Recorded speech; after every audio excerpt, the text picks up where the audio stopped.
हमारे सामने लोकसभा का चुनाव है और दो विचारधाराओं की लड़ाई चल रही है।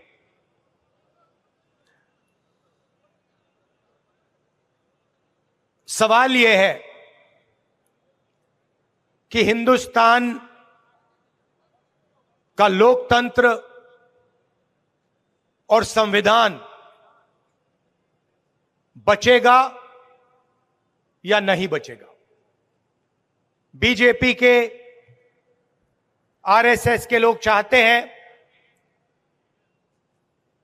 कि संविधान खत्म हो जाए और हम कांग्रेस पार्टी और इंडिया अलायंस संविधान की रक्षा कर रहे हैं।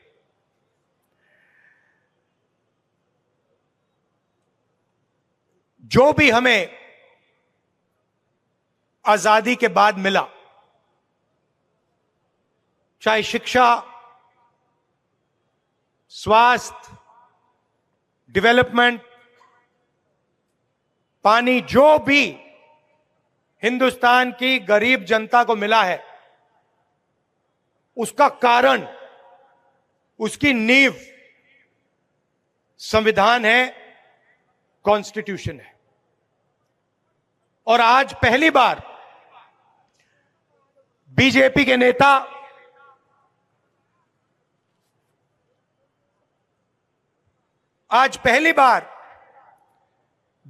नेता खुलकर कह रहे हैं कि अगर हम चुनाव जीते तो हम इस संविधान को, कॉन्स्टिट्यूशन को बदल देंगे, फाड़ के फेंक देंगे, खत्म कर देंगे। भाई और बहनों, ये जो कॉन्स्टिट्यूशन है, ये जो संविधान है, यही गरीबों की रक्षा करता है, यही कमजोरों की रक्षा करता है, यही किसानों की रक्षा करता है। नरेंद्र मोदी जी चाहते हैं कि 22-25 लोग हिंदुस्तान के पूरे धन को, पूरी सत्ता को, पूरे नेचुरल रिसोर्सेज को कंट्रोल करें। आपने देखा पिछले 10 सालों में यहां क्या हुआ है, गुजरात में क्या हुआ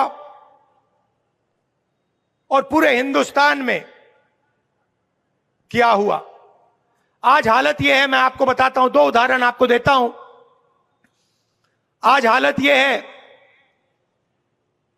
कि 22 ऐसे लोग हैं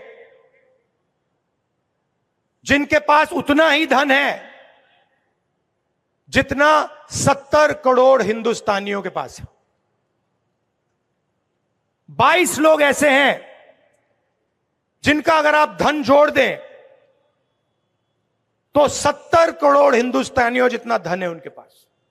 नाम आप जानते हो, गुजरात में ही ये शुरू हुआ था। अदानी, अंबानी, ये नाम है। 20-25 लोग हैं। किसानों का नरेंद्र मोदी जी ने कर्जा माफ नहीं किया, मगर इन 22-25 लोगों का नरेंद्र मोदी जी ने 16 लाख करोड़ रुपया कर्जा माफ किया है। अब आप ताली बजा रहे हो, मगर यहां पे 90% लोगों को यह नहीं पता होगा कि 16 लाख करोड़ कितना होता है। आम आदमी को मालूम ही नहीं। अगर आपने अदानी से कहा देखो भैया 16 लाख करोड़ कितना होता है, 2 मिनट में बता देगा। मगर इतना बड़ा नंबर है कि जो किसान होता है, मजदूर होता है, छोटा व्यापार करता है, उसको यह नंबर समझ ही नहीं आता। मैं आपको समझा देता हूं। हमने किसानों का कर्जा माफ किया था, आपको याद होगा, यूपीए की सरकार थी। अगर आप 25 बार हिंदुस्तान के किसानों का कर्जा माफ करो, मतलब 25 साल के लिए हर साल माफ करो, तब 16 लाख करोड़ रुपए बनता है। और 22 लोगों का, भाइयों और बहनों, 22 लोगों का इन्होंने 16 लाख करोड़ रुपया, 24 साल का मनरेगा का पैसा, 25 साल का किसान कर्जा 22 लोगों को। हिंदुस्तान में 1% लोग 40% धन कंट्रोल करते हैं। यह सच्चाई है देश की। और फिर नरेंद्र मोदी जी, बीजेपी के लोग कहते हैं हम आरक्षण को खत्म कर देंगे। जहां भी कमजोर लोगों को थोड़ा सा फायदा मिलता है, किसानों को थोड़ा सा फायदा मिलता है, मजदूरों को, छोटे व्यापारियों को थोड़ा सा फायदा मिलता है, वहां ये लोग, उनका ध्यान चला जाता है, उसको बंद करने की कोशिश करते हैं।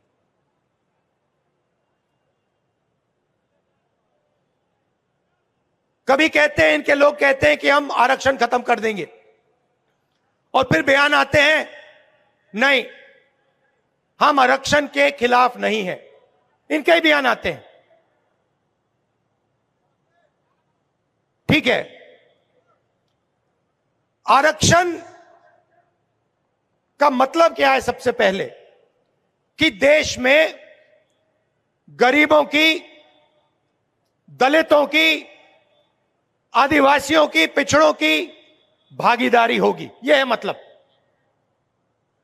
कि देश में जो सत्ता है, जो धन है, उसे न्याय के साथ बिना अन्याय बांटा जाएगा। रिजर्वेशन का यह मतलब है। रिजर्वेशन को खत्म करने का तरीका प्राइवेटाइजेशन, रिजर्वेशन को खत्म करने का तरीका अग्निवीर। ये हमारे मीडिया के मित्र हैं। हिंदुस्तान में सबसे बड़े मुद्दे कौन से हैं? बेरोजगारी, महंगाई,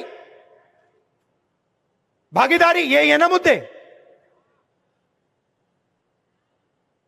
किसानों की स्थिति, आप मुझे बताओ, मीडिया में आपने बेरोजगारी की बात कब सुनी?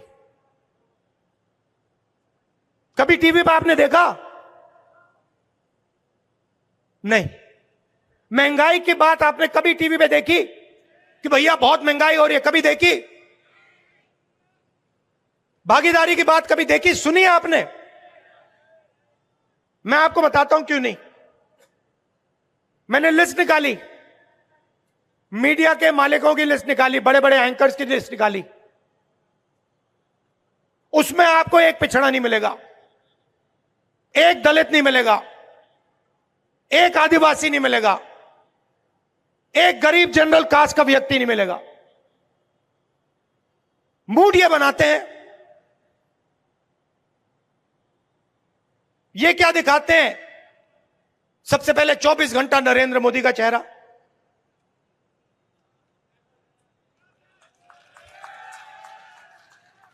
आप देख लो, या नरेंद्र मोदी जी का चेहरा दिखेगा, या फिर इन अरबपतियों की शादियां दिखेंगी, या फिर बॉलीवुड स्टार्स दिखेंगे, मगर आपको किसान कभी नहीं दिख सकता। बेरोजगार युवा आपको टीवी पे, मीडिया पे कभी नहीं दिख सकता। मगर यह देश की सच्चाई है। छोटे व्यापारियों को खत्म कर दिया, स्मॉल मीडियम बिजनेस को खत्म कर दिया, नोटबंदी की, गलत जीएसटी लागू की। आज सच्चाई है कि इस देश में युवाओं को रोजगार नहीं मिल सकता। 45 साल से सबसे ज्यादा बेरोजगारी हिंदुस्तान में आज है, यह सच्चाई है। मगर यह मीडिया में आपको कभी नहीं दिख सकती। ठीक है, तो मीडिया में आपकी भागीदारी नहीं है तो कहां है? आपकी आबादी 90% है, 15% देश में दलित हैं, कम से कम 50% पिछड़ा वर्ग है, 8% आदिवासी हैं, 5% गरीब जनरल कास्ट के लोग हैं। हिंदुस्तान की 200 सबसे बड़ी कंपनियों की लिस्ट निकालिए, उनकी सीनियर मैनेजमेंट की लिस्ट निकालिए, वही है अदानी, अंबानी, टाटा, बिरला, यही हैं। और मुझे दिखा दो इन कंपनियों में 200 नाम हैं, इनके मालिकों में मुझे एक पिछड़ा नाम दिखा दो, एक दलित नाम दिखा दो, एक आदिवासी दिखा दो, एक गरीब जनरल कास्ट का दिखा दो। नहीं मिल सकता, है ही नहीं। हिंदुस्तान का 90% पॉपुलेशन ना आपको मीडिया में मिलेगा, ना आपको कॉर्पोरेट इंडिया में मिलेगा। प्राइवेट यूनिवर्सिटी कॉलेजेस के मालिक निकालो, उधर आपको एक पिछड़ा नहीं मिलेगा, एक दलित नहीं मिलेगा, एक आदिवासी नहीं मिलेगा, एक गरीब जनरल कास्ट का नहीं मिलेगा। ठीक है, छोड़ो, आप कहोगे नहीं, हिंदुस्तान के पिछड़े लोग, दलित, आदिवासी, गरीब जनरल कास्ट के लोग कहेंगे नहीं भैया, हमें मीडिया में अपना आदमी नहीं चाहिए, हमें कॉर्पोरेट इंडिया में भी नहीं चाहिए, सरकार में तो चाहिए होगा आपको। सरकार कौन चलाता है? 90 लोग चलाते हैं, दिल्ली की सरकार। मोदी जी साइन करते हैं, 90 लोग आईएएस अफसर हिंदुस्तान की सरकार चलाते हैं। बजट का हर रुपया वो बांटते हैं। गुजरात में कितना पैसा आएगा, बुलेट ट्रेन में कितना जाएगा, अग्निवीर योजना होगी नहीं होगी, दलितों को, पिछड़ों को स्कॉलरशिप कितनी मिलेगी, सड़कें कितनी बनेंगी, कहां बनेंगी, कैसे बनेंगी, कितना पैसा इंफ्रास्ट्रक्चर में जाएगा, ये सारे के सारे निर्णय 90 आईएएस अफसर लेते हैं। मैंने इनके नाम निकाले, 90 में से 3 अफसर पिछड़े वर्ग के हैं और उनको पीछे बैठा रखा है, कोने में छोटा सा डिपार्टमेंट दे रखा है। फाइनेंस मिनिस्ट्री में आपको एक नहीं मिलेगा, बड़ी बड़ी मिनिस्ट्री में आपको एक नहीं मिलने वाला। पिछड़े 3 हैं, दलित 3 हैं, आदिवासी 1 है। और अगर आप हिंदुस्तान के बजट को देखें, अगर 100 रुपए खर्च होते बजट में, 6 रुपए 10 पैसे ओबीसी, दलित और आदिवासी अफसर तय करते हैं। आपकी भागीदारी 90%, सॉरी, आपकी आबादी 90%, आपकी भागीदारी 100 में से 6 रुपए 10 पैसे। तो मेरा सवाल है, हिंदुस्तान की जो 90% आबादी है, वो ना बिजनेस में है, ना मीडिया में है, ना प्राइवेट अस्पताल चलाते हैं, ना प्राइवेट कॉलेज यूनिवर्सिटी चलाते हैं, ना सरकार में है, तो कहां है? मैं बताता हूं आपको, किसान हैं, मजदूर हैं, बेरोजगार युवा हैं और छोटे छोटे बिजनेस चलाते हैं। अब जीएसटी कौन देता है? यह आपने शर्ट पहनी हुई है नीली, कितने की खरीदी आपने? हाँ, आपसे पूछ रहा हूं भैया, कितने की शर्ट खरीदी आपने? हाँ, आप कितने की? 1000 रुपए की आपने शर्ट खरीदी। अगर यही शर्ट अदानी खरीदता, अगर यही शर्ट अदानी खरीदता, वो 1000 रुपए की खरीदता? जितनी जीएसटी आपने दी उतनी जीएसटी वो दे रहा है। जितनी जीएसटी हिंदुस्तान का सबसे गरीब किसान शर्ट के लिए, पैंट के लिए, टूथपेस्ट के लिए देता है, उतनी ही जीएसटी अदानी देता है। किसान की आमदनी हजारों रुपए में और उसकी हजारों करोड़ों रुपए में, और जीएसटी एक जैसी। तो जीएसटी कौन देता है? 90% देते हैं। गरीब जनरल कास्ट के देते हैं, दलित देते हैं, आदिवासी देते हैं, पिछड़े लोग देते हैं, ये लोग देते हैं। और सवाल उठता है जीएसटी जाता कहां है? सीधा उन्हीं 22 लोगों के जेब में जाता है। 16 लाख करोड़ रुपए जो माफ किया ना, आपने कभी अपने आप से पूछा कहां से आया? ये आसमान से नहीं टपका, ये आपकी जेब में से आया है। आप पेट्रोल भरते हो, आपके जेब से पैसा निकलता है। आप गाड़ी खरीदते हो, जीएसटी पैसा निकलता है। आप शर्ट खरीदते हो, जीएसटी से पैसा निकलता है। आप खाना खाते हो, जीएसटी से पैसा निकलता है। किसान 24 घंटा काम करता है, वो जीएसटी देता है। तो मेरा आपसे सवाल है, अगर हिंदुस्तान के 20-25 अरबपतियों का कर्जा माफ हो सकता है तो किसान का क्यों नहीं हो रहा?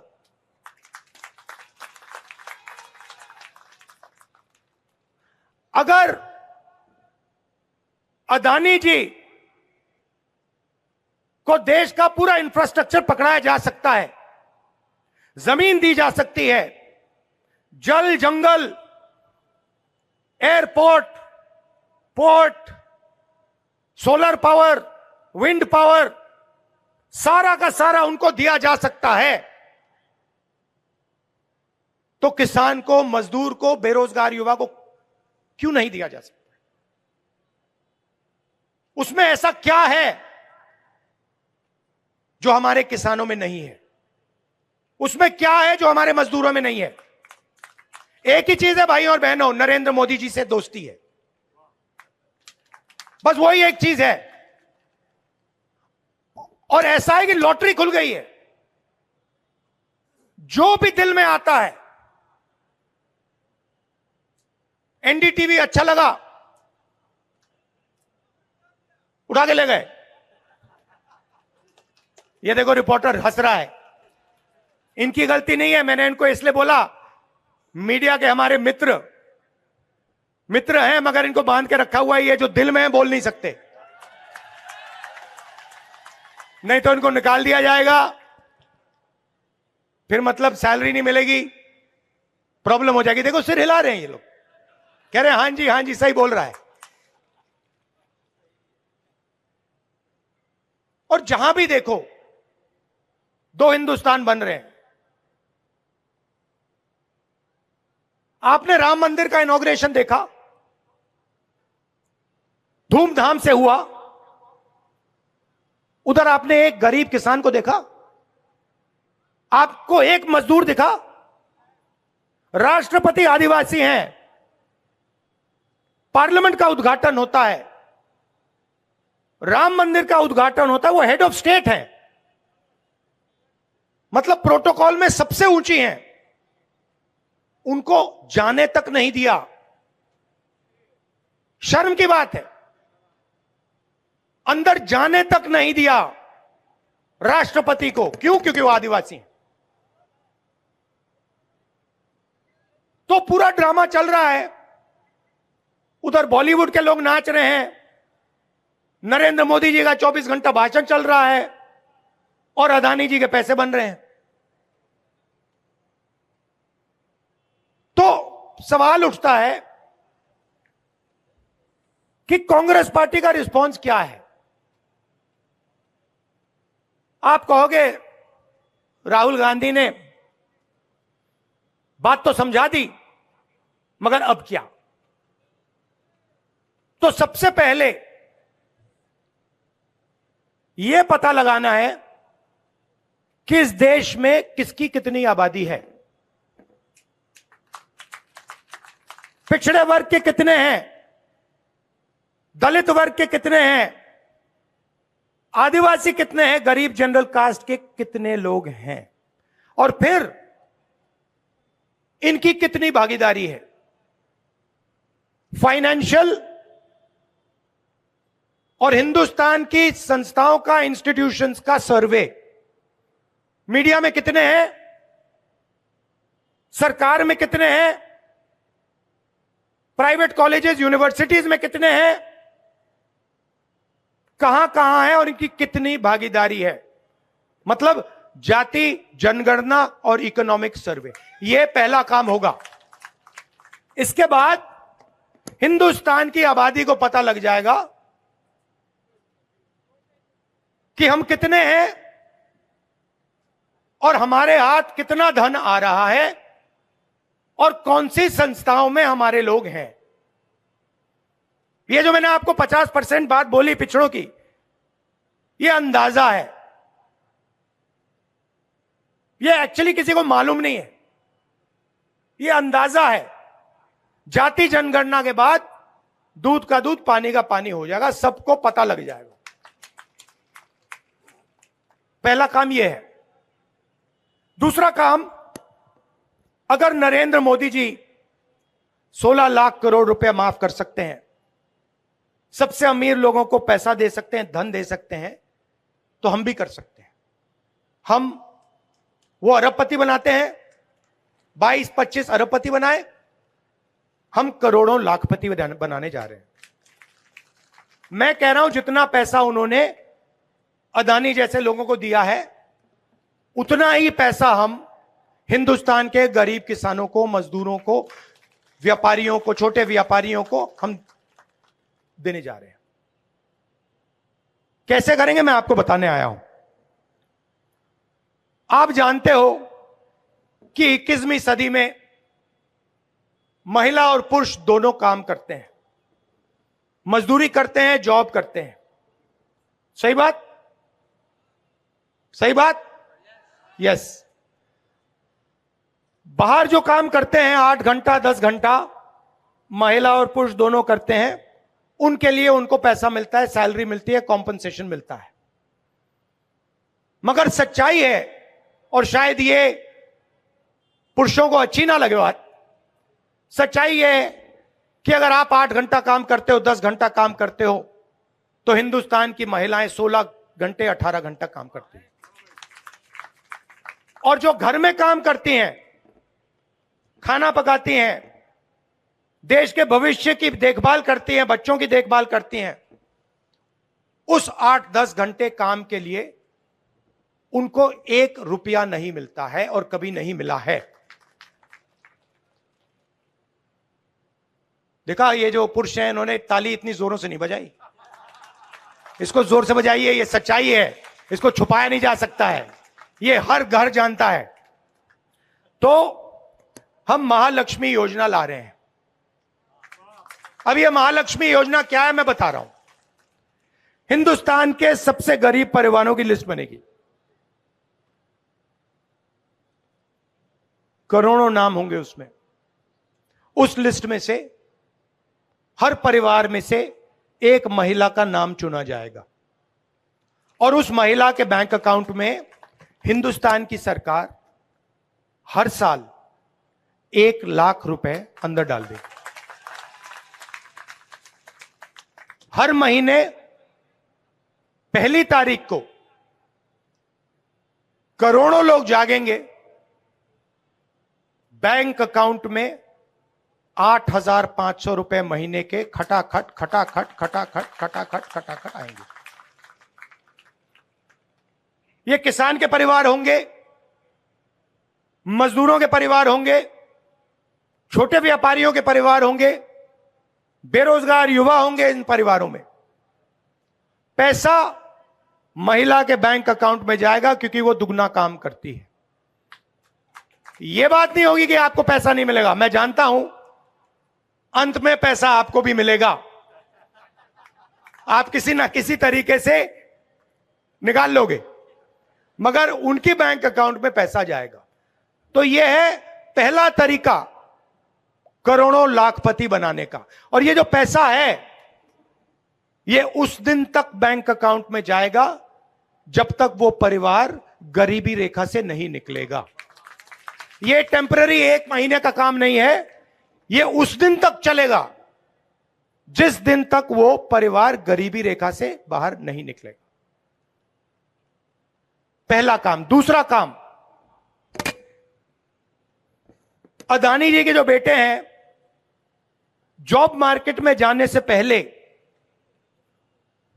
उनको टेम्पररी जॉब मिलती है, 6 महीने की, 1 साल की, वो अदानी कंपनी में जॉब करते हैं।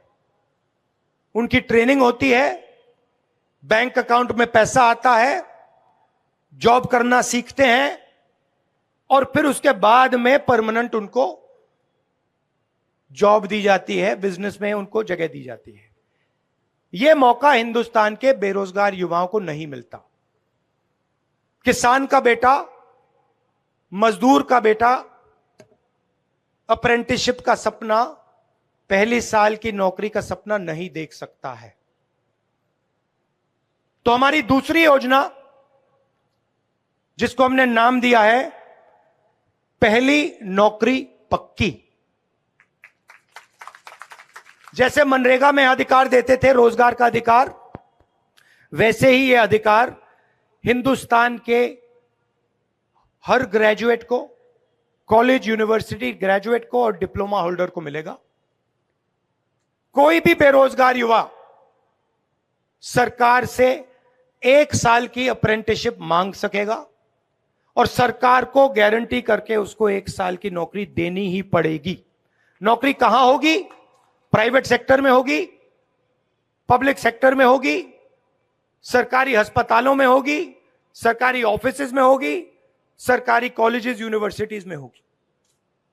और करोड़ों युवाओं को साल का 1 लाख रुपया, महीने का 8,500 रुपया और 1 साल की टॉप ऑफ लाइन ट्रेनिंग मिलेगी।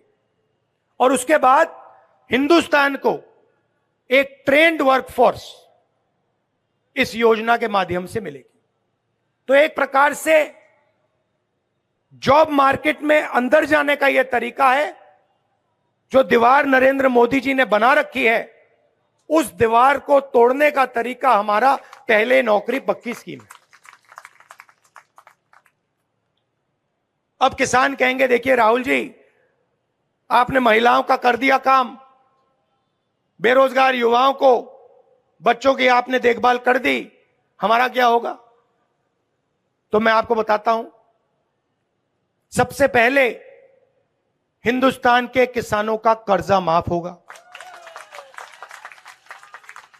और जो आप मांग रहे हो, जिस चीज के लिए आप हिंदुस्तान के किसान लड़ रहे हैं, कानूनी एमएसपी,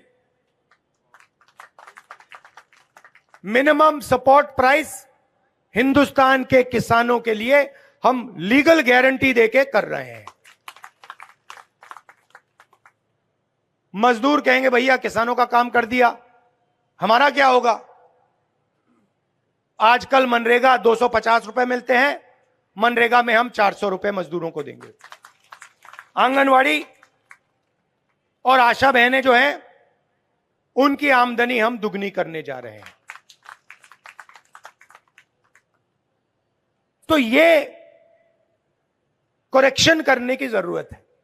जो नरेंद्र मोदी जी ने पिछले 10 साल किया, चुने हुए लोगों को फायदा पहुंचाया, मदद करी, पूरा धन उन्हीं लोगों को दे दिया। इसको करेक्ट करने के लिए कांग्रेस पार्टी और इंडिया गठबंधन हिंदुस्तान के गरीब लोगों को सीधा बैंक अकाउंट में पैसा देने जा रही है। 2-3 चीज मैं आपसे और कहना चाहता हूं। देखिए, हिंदुस्तान का युवा जब सेना में जाता है, देशभक्ति की भावना से जाता है, बॉर्डर पे खड़ा होता है, देश की रक्षा करता है और जान भी देने के लिए तैयार होता है। मुझे लगता है और कांग्रेस पार्टी के नेताओं को लगता है कि अग्निवीर योजना हमारे जवानों पर अपमान है। इसीलिए हमने निर्णय ले लिया है कि 2 तरीके के शहीद नहीं होंगे, एक ही शहीद होगा। सबको शहीद का दर्जा मिलेगा, सबको पेंशन मिलेगी, सबको कैंटीन मिलेगी, सबकी रक्षा होगी। जो गारंटी हिंदुस्तान की सेना सैनिकों को देती है, प्रोटेक्शन की जो गारंटी देती है, वो मिलनी चाहिए। इसलिए अग्निवीर स्कीम को हम रद्द कर देंगे, फाड़ के फेंक देंगे इसको। इसकी कोई जरूरत नहीं है। आर्मी ने यह स्कीम नहीं मांगी। यह स्कीम नरेंद्र मोदी जी के ऑफिस से आई है, पीएम ऑफिस से आई है, और यह स्कीम से देश का नुकसान हो रहा है, इसलिए स्कीम को हम रद्द कर देंगे। आखिरी बात, अगर देश में रोजगार पैदा करना है तो 2-3 चीजें करनी होंगी।